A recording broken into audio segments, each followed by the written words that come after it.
As you're aware, Iran conducted a significant stating that a U.S. fighter jet shoots down unmanned Iranian drone that was approaching USS Abraham Lincoln in Arabian Sea. I'm in Erbil, Iraq, as this conflict with Iran expands across this region. Attack against Israel today, launching approximately 200. March 12th, 2026, 0347 hours local time, Strait of Hormuz. The USS Abraham Lincoln Carrier Strike Group maintains station 42 nautical miles northeast of the Strait of Hormuz. 8 Arleigh Burke-class destroyers form a defensive perimeter. E-2D Advanced Hawkeye airborne early warning aircraft circle overhead. AEGIS radar systems scan a 360-degree sphere. Everything appears routine. Then, at 0347:16, something changes. A radar technician aboard USS Lake Erie, a Ticonderoga-class cruiser positioned as the strike group's forward air defense picket, sees a signature appear on his console. The contact is 73 nautical miles away, climbing vertically at 4,000 meters per second. He has exactly 127 seconds to decide if this is a drill, a malfunction, or the opening move of a war the Pentagon spent $850 billion trying to prevent. But here's what you need to understand about those 127 seconds. They weren't about technology. They were about physics, geometry, and a tactical reality that defense contractors don't advertise in congressional budget office hearings. Because when Iran's Islamic Revolutionary Guard Corps launched that Al-Qadr ballistic missile from a concealed coastal battery near Bandar Abbas, they weren't trying to sink a $13 billion aircraft carrier. They were testing something far more dangerous. What came next revealed a vulnerability that's kept Pentagon strategists awake ever since. Let's talk about the AEGIS combat system. Because understanding why it couldn't stop what happened next requires understanding what it was actually designed to do. AEGIS is an integrated naval weapons system developed by Lockheed Martin and the U.S. Navy over 4 decades. It combines the AN/SPY one-phased array radar, AEGIS ballistic missile defense software, and a vertical launch system capable of firing SM-3 and SM-6 interceptor missiles. In controlled testing conditions, AEGIS has successfully intercepted ballistic missiles in mid-course phase. The system can track over 100 targets simultaneously and coordinate defensive fires across multiple ships in a carrier strike group. That's the sales pitch. Here's the tactical reality. At 0347:16, when that Al-Qadr missile broke the horizon, it was already traveling at Mach 6. It's by the time AEGIS calculated a firing solution, assigned interceptors, and initiated launch sequences, the missile had climbed to an apogee of 120 kilometers, well into the ballistic phase where physics, not guidance systems, determines trajectory. The USS Lake Erie launched 2 SM-3 Block 2A interceptors at 0347:58, 42 seconds after initial detection. Both interceptors performed exactly as designed. Their kinetic warheads separated cleanly. Guidance systems tracked the target through terminal phase, but the Al-Qadr wasn't following a standard ballistic trajectory. Because Iran's military didn't build this missile to maximize range or payload, they built it to exploit a specific geometric vulnerability that exists when you try to defend an aircraft carrier in the confined waters of the Strait of Hormuz. The interceptors closed at a combined speed of 15,000 miles per hour. What happened in the next 38 seconds changed every calculation about naval superiority. March 12th, 2026, 0348:29 hours, 91 seconds since launch detection. The USS Abraham Lincoln is 104,000 tons of displacement, equipped with 4 General Electric A-1B nuclear reactors generating 680 megawatts. Its air wing includes 64 aircraft, F/A, 18E/F, Super Hornets, EA-18G Growlers, E-2D Hawkeyes, MH-60 helicopters. Construction cost, $13 billion. Annual operational cost, $700 million. Crew, 5,000 personnel. Right now, none of that matters, because the Al-Qadr missile is in terminal phase. Descending at Mach 8 toward a target point, the AEGIS system calculated 34 seconds ago, when the carrier was in a slightly different position. Here's the problem with defending against ballistic missiles at sea. Your ship is moving. The missile is moving. and the intercept calculation depends on predicting where both will be in three-dimensional space at the exact microsecond when kinetic warhead meets re-entry vehicle. In the open ocean, AEGIS has room for error. If the first intercept fails, you launch again. You maneuver.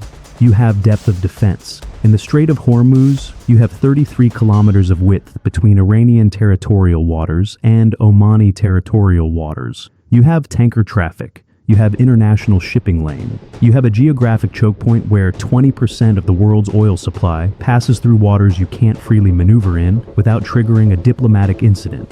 The SM-3 interceptors reached intercept coordinates at 034834. Close-in weapon systems aboard 3 destroyers activated automatically. Phalanx CIWS rotating at 4,500 rounds per minute, tracking the descending target.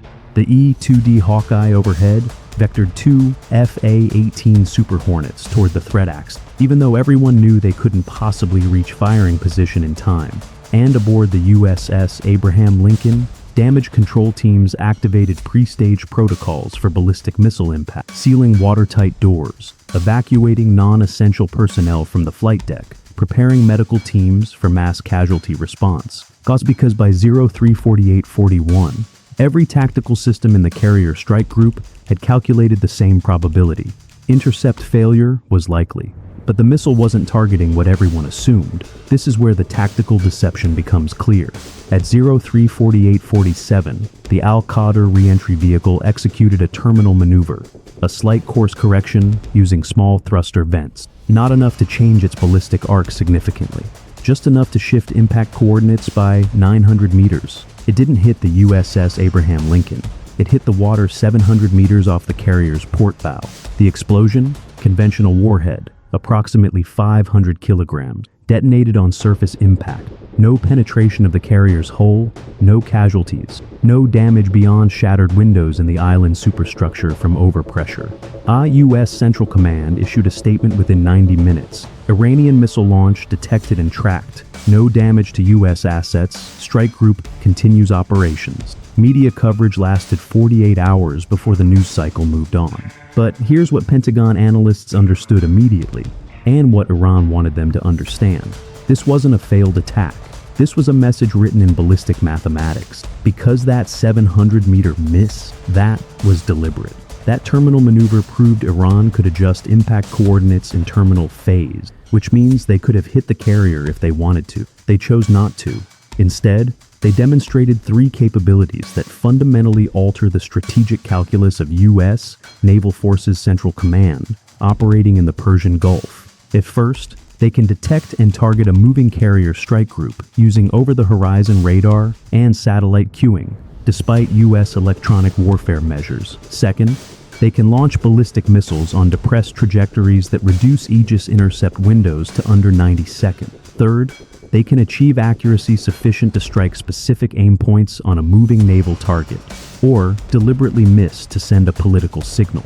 And there's a fourth capability they demonstrated, one that's even more dangerous. They can do all of this while maintaining plausible deniability about whether it was a failed attack or a calibrated warning shot. Which means the next time it happens, U.S. commanders have to assume it's a genuine attack and respond accordingly. That's the hidden kill, not the missile that missed. The strategic ambiguity that makes every subsequent launch potentially catastrophic. The Pentagon's response took exactly 72 hours. What they decided changed U.S. military posture in the Middle East. March 15, 2026, 72 hours after the Strait of Hormuz incident. The U.S. Department of Defense announces Operation Epic Fury, a coordinated campaign involving 3 aircraft carrier strike groups, strategic bomber deployments from Diego Garcia, and Tomahawk missile strikes against Iranian military targets. Defense Secretary briefings emphasize proportional response and re-establishing deterrence. But the actual Pentagon assessment, based on classified tactical intelligence, is calculating something different. Because here's what the defense planners understand. Iran didn't fire one missile to test U.S. defenses. Instead, they fired one missile to change the rules. Prior to March 12th, U.S. carrier strike groups operated with the assumption that Iranian anti-ship capabilities, primarily subsonic cruise missiles and small boat swarms, could be managed through layered defenses and superior situational awareness. Post-March 12th, that assumption is obsolete.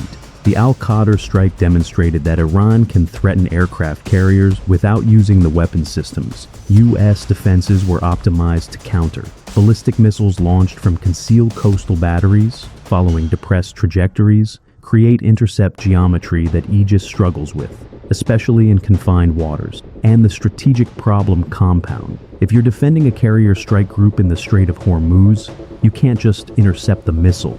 And you need to intercept it over water you control. Because if an intercept happens over Iranian territorial waters and debris falls on Iranian soil, you've just given Tehran justification for escalation. The Pentagon's 72-hour response wasn't about retaliation. It was about re-establishing the perception of invulnerability that carrier strike groups depend on for power projection.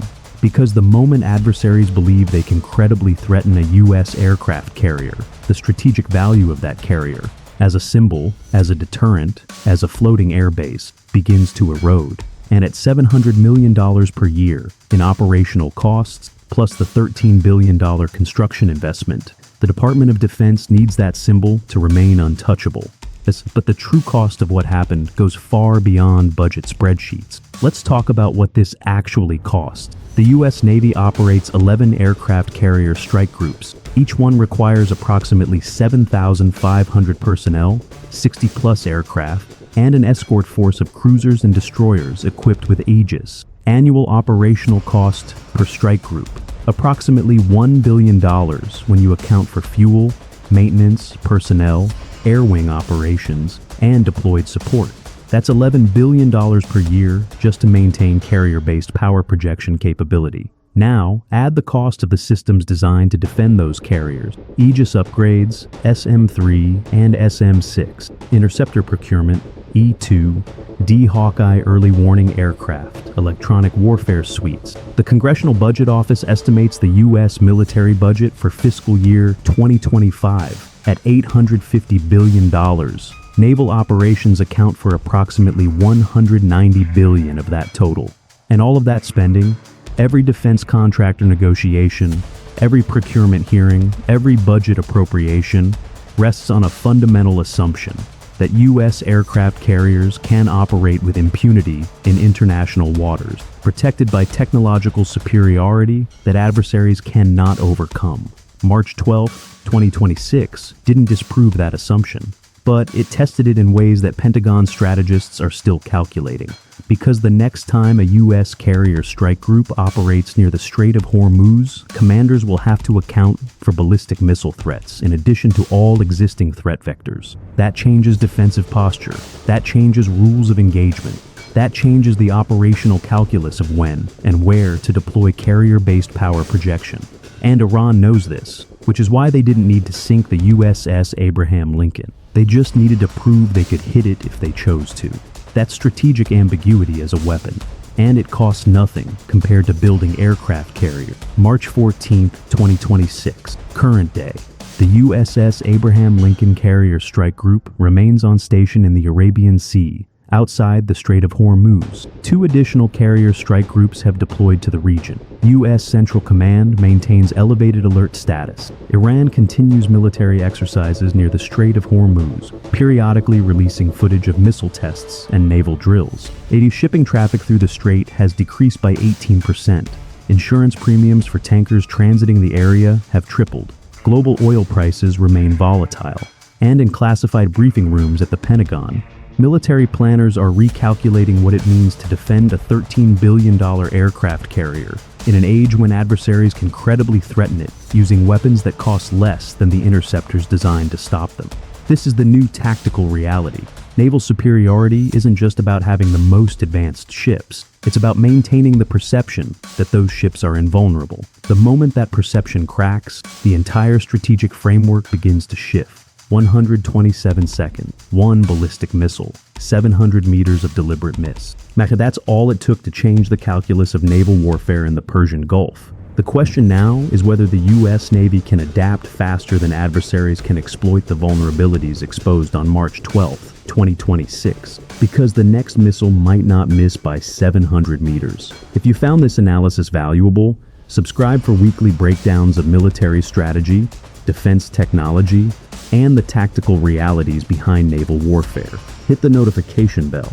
We analyze the operations you won't see covered anywhere else. Drop a comment. Do you think aircraft carriers are still relevant in modern naval warfare?